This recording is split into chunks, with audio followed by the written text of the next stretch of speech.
உங்ககிட்ட ஒரு முக்கியமான விஷயம் பேசணுங்க. சொல்லு ஜானகி. தனா கதிர் நம்ம வீட்டுக்கு வரமாட்டாங்க. இங்க எல்லாரும் ஒன்னா பேசலான்னு தான் கோயிலுக்கு கூட்டிட்டு வந்தேன். பரவாயில்ல, சொல்லு. இல்ல, குழந்தை பிறந்த பிறகு உங்க தங்கச்சி சிவரஞ்சனி இறந்துட்டதா சொன்னீங்கல்ல, அதை என்னால தாங்கிக்கவே முடியலங்க. பிறந்த குழந்தைய உங்ககிட்ட கொடுத்துட்டு அவங்க போய் சேர்ந்துட்டாங்க. ஆனா அந்த ஆத்மா குழந்தைய சுத்தி சுத்தி வந்திருக்கோம்ல, அந்த குழந்தைதான் என்னோட உலகம்னு அந்த அம்மா நினைச்சிருப்பாங்கல்ல. ஏங்க, நான் உனக்கு கேட்டா தப்பா எடுத்துக்க மாட்டீங்களே? நான் எதுவும் நினைக்க மாட்டேன். எதா இருந்தாலும் மனசு விட்டு பேசிடு. இல்ல, அந்த குழந்தை நம்ம வீட்டு வாரிசுங்க. அப்படி இருக்க நீங்க அந்த குழந்தைய கொண்டு போய் ஆசிரமத்துல விட்டது எனக்கு ரொம்ப நெருடலா இருக்குங்க. ஏங்க அந்த குழந்தைய நம்ம வீட்டுக்கு எடுத்துட்டு வரல? ஏங்க அந்த குழந்தைய என்கிட்ட கொடுத்து என்ன பாத்துக்க சொல்லல? நான் என்ன அவ்வளவு மோசமானவளா? என்கிட்ட அந்த குழந்தைய கொடுத்துட்டு யார்கிட்டயும் சொல்லாதன்னு சொல்லியிருந்தா நான் கேட்டிருப்பேனேங்க. நான் என்ன கல்லஞ்சக்காரியா? என்கிட்ட சொல்லவே கூடாதுன்னு நீங்களா அப்படி முடிவு செஞ்சிட்டீங்களா? அந்த குழந்தைய கொண்டு வந்து வளர்க்கணுங்கிற ஆசை எனக்கு மட்டும் இல்லாமலா இருந்திருக்கும்? என் சூழ்நிலைய புரிஞ்சுக்கோ ஜானகி. ஏங்க, எனக்கு புரியாமலாம் இல்லங்க. ஆனா அதை தாண்டி எனக்கு யோசிக்க யோசிக்க வருத்தமா இருக்கு. நீ சொல்றது கரெக்ட் தான். நம்ம வீட்டு வாரிச நான் ஆசிரமத்துல விட்டிருக்க கூடாதுதான். ஆனா அந்த நேரத்துல நான் அப்பாவுக்கு பண்ணி கொடுத்த சத்தியத்தை காப்பாத்த எனக்கு வேற வழி தெரியல. அந்த குழந்தை நம்ம வீட்டுல வளரக்கூடாதுன்னு நான் நினைச்சேனே தவிர அது காணாம போகணும்னு நான் நினைக்கல. அப்படி நடந்த பிறகு ஒரு பெத்த தாய போல அதிகம் வேதனைப்பட்டது நான் தான். எத்தனையோ நாள் இத யார்கிட்டயும் சொல்ல முடியாம நான் அழுதுருக்கேன்.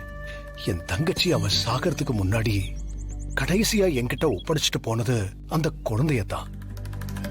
ஆனா அந்த குழந்தைய கூட என்னால காப்பாத்த முடியலன்னு ஒவ்வொரு நாளும் நான் எனக்குள்ளேயே நொந்திருக்கேன். வெட்டி தலை குனிஞ்சிருக்கேன். நீங்க சொல்றதெல்லாம் சரிதாங்க. முழுசா 10 லட்சம் ரூபாய் கொடுத்திருக்கேன். ஒண்ணு அதை இப்பவே எண்ணி வச்சுட்டு கிளம்பு.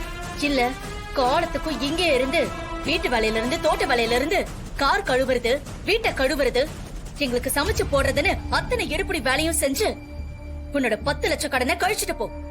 என்ன மேடம் சொல்றீங்க? வீட்டு வேலை செஞ்சு நான் எப்படி 10 லட்சம் ரூபாய் கழிக்க முடியும்?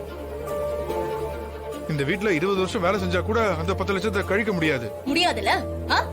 அப்போ நிரந்தரமா இந்த வீட்டுல வேலைக்காரனாவா இருந்து வாழ்க்கை ஃபுல்லா வேலைக்காரனாவா எப்படி மேடம் இருக்க முடியும்? மாட்டேன். நான் சொல்றேன், வாழ்க்கை முழுக்க வேலைக்காரனாகிரு. இல்ல உன் உயிரை விட்டு எது வேணும்னு நீயே முடிவு பண்ணிக்கோ. டேய், இன்னைக்கு என் தங்கச்சி ரொம்ப கொலவெறியில இருக்கா. நீ மட்டும் அவ சொல்றத கேட்கல, நீ சாகுறத யாராலையும் தடுக்க முடியாது. நல்லா யோசிச்சுக்க.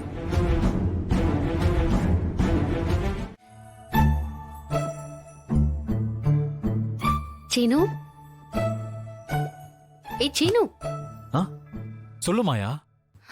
நீ என்ன யோசிக்கிறன்னு நான் சொல்லவா?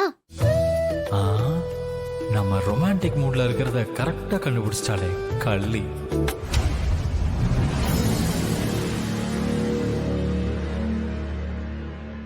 சீனு, நான் பேசிட்டே இருக்கேன். சொல்லு மாயா. நீ இவ்ளோ சீரியஸா யோசிச்சுட்டு இருக்கிறத பார்த்தா அந்த வாரிசு யாருன்னு உடனடியா கண்டுபிடிக்கணும். அதானே உன்னோட பிளான்? நான் எப்படி அப்படி சொன்னேன்? என்னடா பெரியம்மா அவ்ளோ பேசிருக்காங்க. ஆமா, தேட சொல்லிருக்காங்க. அதுக்காக எப்ப பார்த்தாலும் கடமை கண்ணியம் கட்டுப்பாடுன்னு இருக்க முடியுமா? இது வீடு, நான் உன் புருஷன், இது நம்ம பெட்ரூம் அப்படின்ற எண்ணம் உனக்கு கொஞ்சமாவது இருக்கா? நீ என்ன சொல்ற? அது ஓ, சார் ரொமான்ஸ் மூட்ல இருக்கீங்க போல இருக்க. ம், நான் மட்டும் இருந்தா போதுமா? ஐயோ ஏன்டா இப்படி சலிச்சுக்கிற? பின் என்ன மாயா? ஆ, இரு. ம்? இங்க பாரு. நம்ம பேசிட்டு இருக்கிறதுக்கும் இந்த நம்பருக்கும் என்ன சம்பந்தம்? இது வெறும் நம்பர் இல்ல, என்னோட எமோஷன்.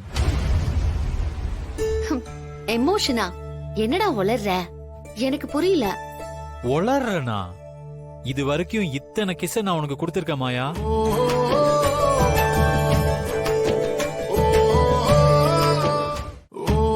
போடா. ம், இரு.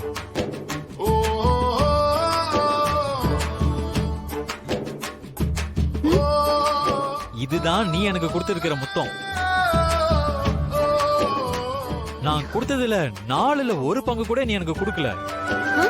அப்படின்னா என்ன அர்த்தம்? நான் தான் உனக்கு முத்தம் கொடுத்துட்டே இருக்கேன், நீ எனக்கு முத்தம் கொடுக்கவே இல்லைன்னு அர்த்தம். டேய் இப்ப இதுவாடா முக்கியம்? ஏன்டா நேரங்கெட்ட நேரத்துல இப்படி பண்ணிட்டு இருக்க? உனக்கு ரொமான்ஸ் பண்றதுக்கு வேற நேரமே கிடைக்கலையா? அப்ப மேடம் நீங்களே ஒரு டைம் ஃபிக்ஸ் பண்ணுங்க. இப்ப என்னடா பண்ணணும்? சாருக்கு முத்தம் கொடுத்துட்டா எல்லாம் சரியாயிடுமா? S, okay.